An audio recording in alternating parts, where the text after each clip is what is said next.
Իսկ սկզբանե մենք մեկ ազգ ենք եւ հետեւաբար նույն ազգի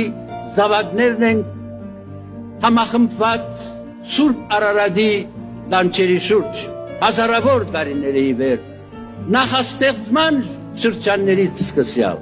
այդ ժողովուրդն ենք մենք միայն այսօրվա հայությունը չենք ներկայացնում այլ համայն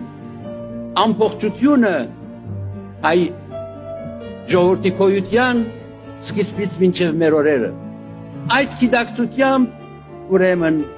մենք բոլորս պետք է մեզ նկատենք իբրև եղբայրներ,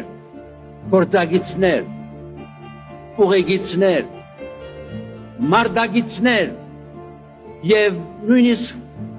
երբեմն եթե հարկ լինի մեկս մյուսին հանդեպ ներողամտությամբ եւ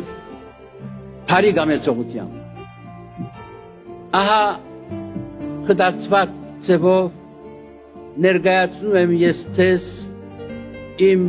հայրական հայրապետական հորդորը ձեզ մաղթում եմ ուժ եւ երանց գորով քաջություն